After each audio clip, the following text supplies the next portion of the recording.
Malo homo lerei be malo tau mau ki ahon.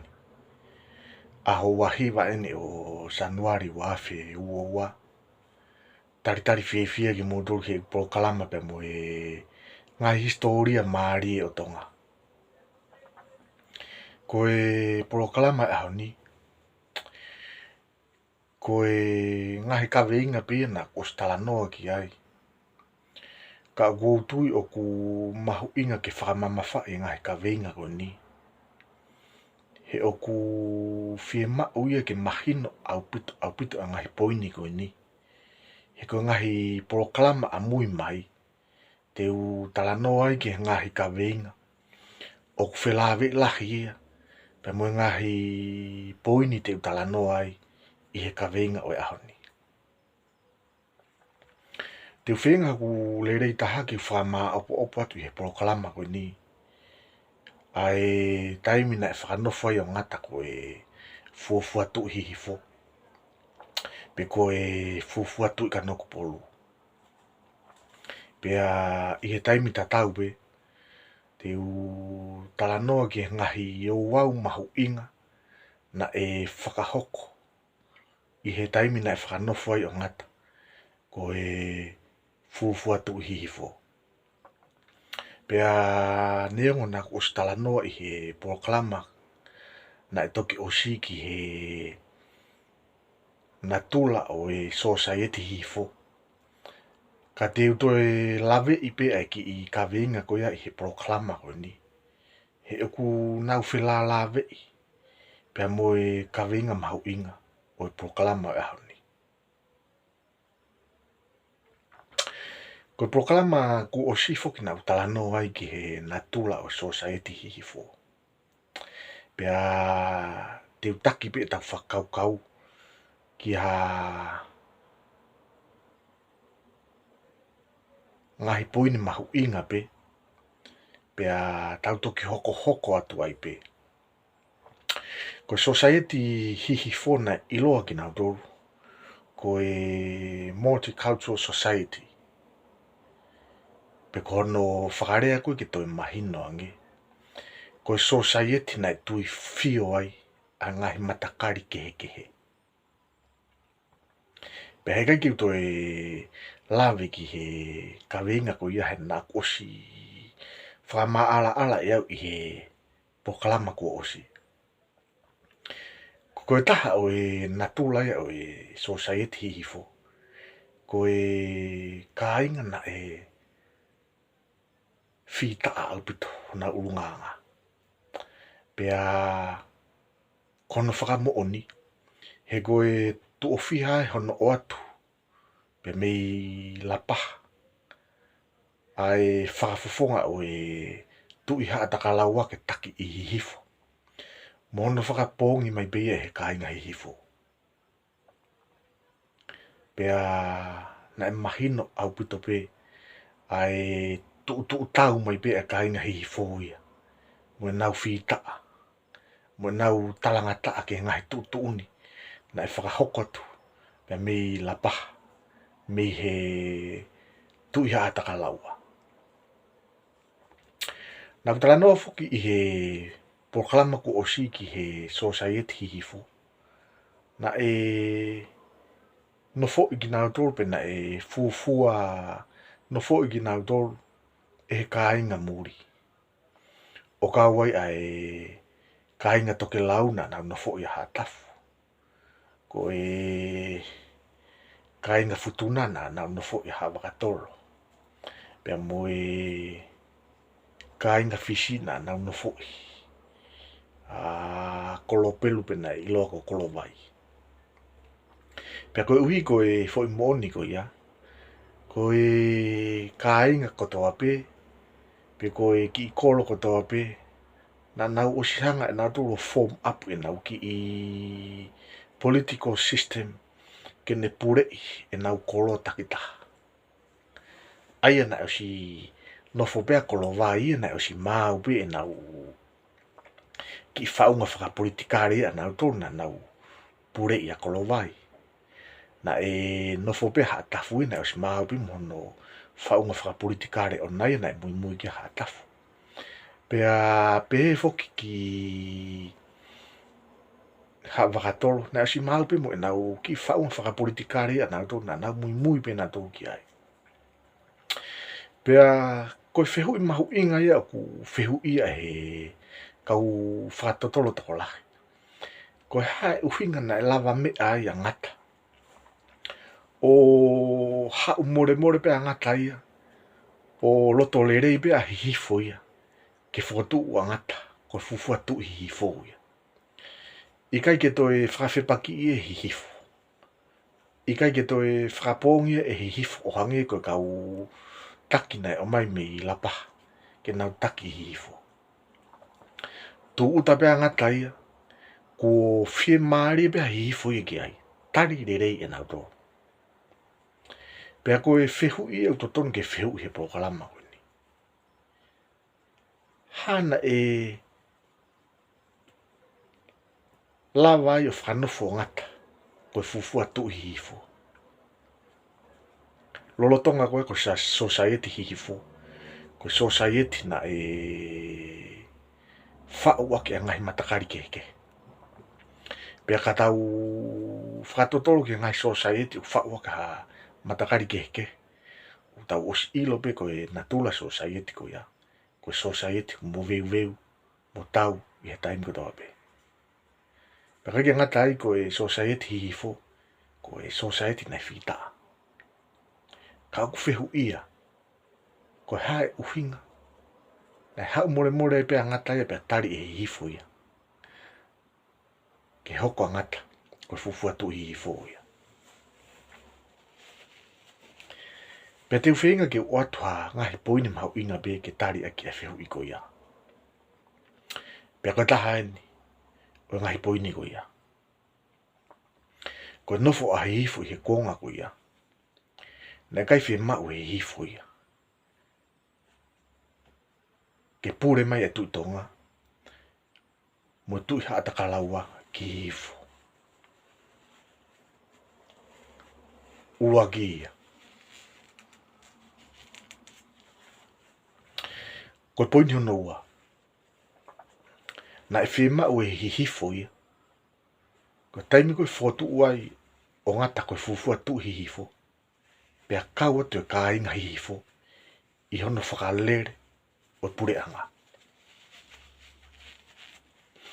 Pea na e hoko pe ia.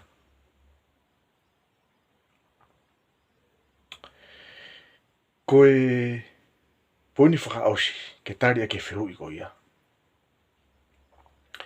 Na e osi whie mau pe e hihifo ia. Ke whakatalatala au puto pe ho nau nima. Mo nau loto. Mo nau lau maarie. Mei hatoi pu I atu.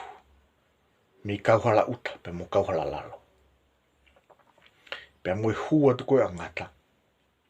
Pea tari le rei he hifo ia. Angata. Ke whakotu. Koe fufu atu hi hifo ia.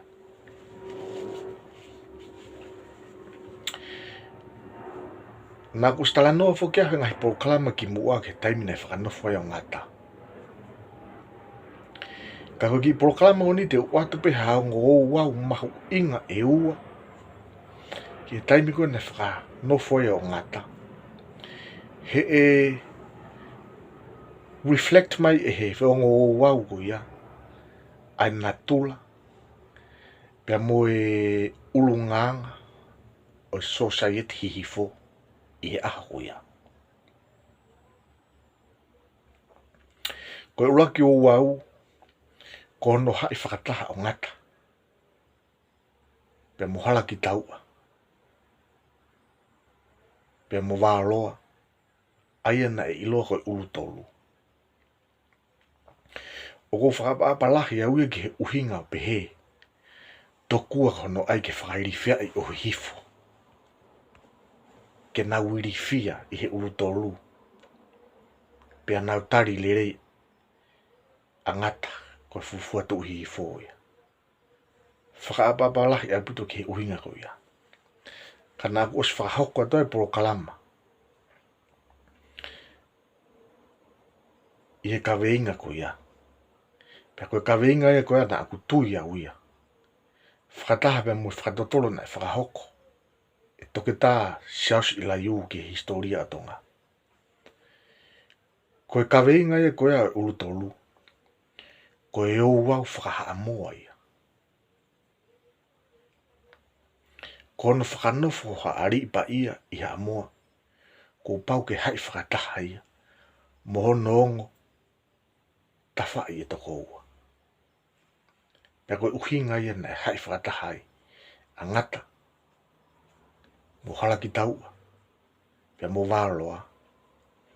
He koe au wau whakaha moa ia na e pau ke whakahoko. Na e ikai ke uhinga ia. Kono whakairi whia I o ka inga hihifo. He na e kai whaingata ke tu umai ka inga hihifo ia. O whakapongi ai ulu tolu. Na e osi ilo bia e hihifo. Koe tangata ke heke he pēnia e tolu. O ko hai whakataha ki nau tolu. Ka koe uhi ko ngata foki. Koe ne whae ko hea moa. Pea mue whare I koe o ka inga haa moa na nau mui mui. Wholau I a ngata. Ko pau ki whakahoko. E tau ngahi o wau. O kauai e tau ngahi o wau whakaha moa. Ke mahino. Ko ki tau tolu. Koe kakano tau tolu o upolu.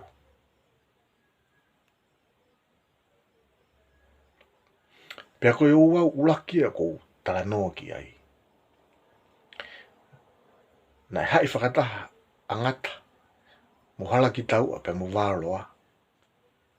Mori ke mama na uhinga ia ke whakairi whiai. Ai ka inga hifo. Ko e o wau whakaha moa ia na e pau ke whakahoko ia. Pea aku kei whakahoko pe ngahi o wau ia ko ia I ha moa he ahoni. Pea kukore whakamore more atu au ki he ka inga. No ngai whakatotolo na as whakahoko ki o tau historia. O kai ko ha whakahalaki e nia ai ngahi tala me mua. Ka uko tui koe ka winga maho inga e nia ki toi whaihano sivi. Koe o wau whaka osi te utano ge he proklama koe ni. Koe o wau whanofo tui. Aia na whakahoko I kolo vai. Koe o wau whanofo tui o ngata na whakawhalala ngata ke fukoka. Pea whanofo re vai. Whahoko ngahi o wau keke. O hoko ai ngata ko tui. Ka pau te mo manatu ki ngahi proklama ki mua. Nā ku tala noa ai ki he taula koeni. Ko na pelu. O taimi koe na take toi na pelu angata ki whawhalala e fukoka. Whahoko na pelu ia. Angahi tō onga. Oku hange oku whakate wolo nai. I he taimi e taha. Hangi oku ui te wolo. Hangi oku ne taki mea ngahi lau maari e. O e ka inga pekia ke nau tari lerei angata. Hangi oku ne whakawhihoko taki o ngata. Pea moe ka inga pekia. Pea moe ngahi o wau ke hepe. Ko ngahi o wau ia ko ia. Na kai toi ia hea whanua ia I he Pasifiki na ne whakahoko. Ko fisi be. He kapate tau sio ki he natula o society fisi he ahoni. O kukei mālohi pe ai. Ai mea ia ko ui te wolo. Pea moe whakalou a kau. Pe koe whainga tō onga ko ia na whakahoko na pelu. Na natula ta tau ia. Koe whainga tō onga na whakahoko he ka inga fisi. Pea kono whakawhalala koe o ngata ke fukoka. Ko e o wau whakawhisi mo ia.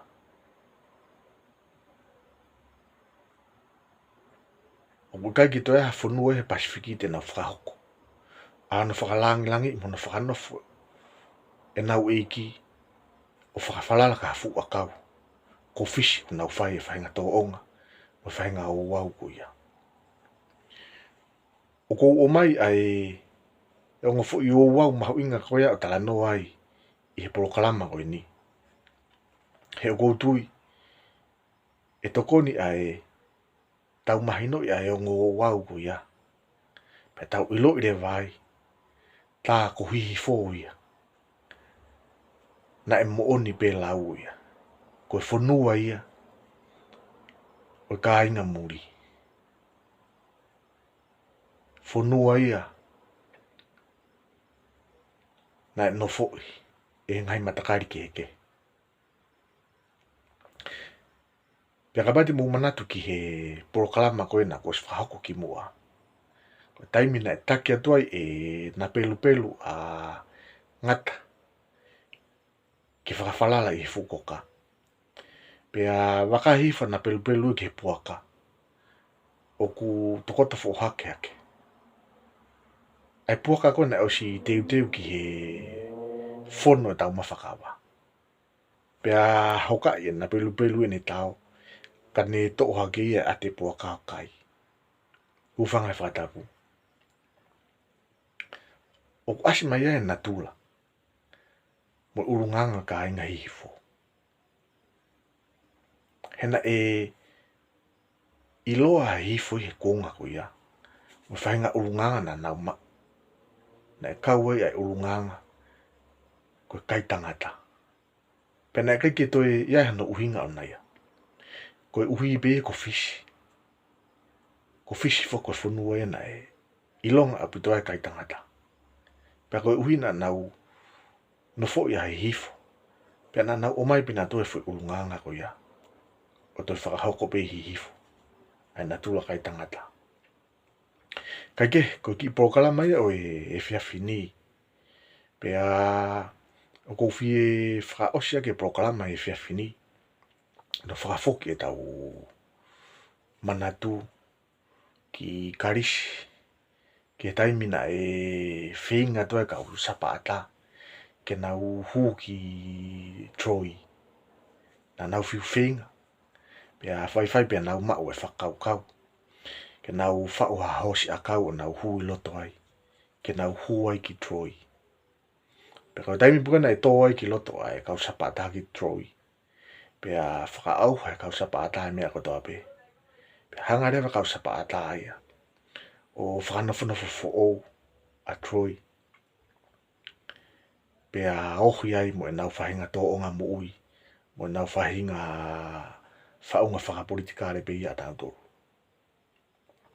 ko tala no ko ki Troy o ku wao au pito ia pe mo tala no ai hu mai ka ha moa o take over ai tui hifo pe ko tui ka no polo taimi piko na hu mai ngata o lava mea o whahoko ko fufu atu hifo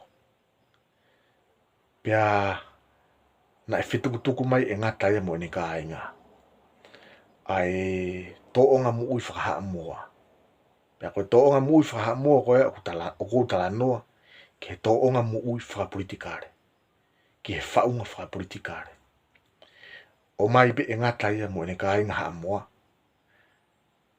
ai whaunga whakapolitikare me ha moa na iloa ko matai system o whau ake na upure anga ifu pea koe matai system ia na e kamata iaki ai pure anga hifo na e o mai pe foi whaunga whakaha moa ko ia o whakatokotoka aki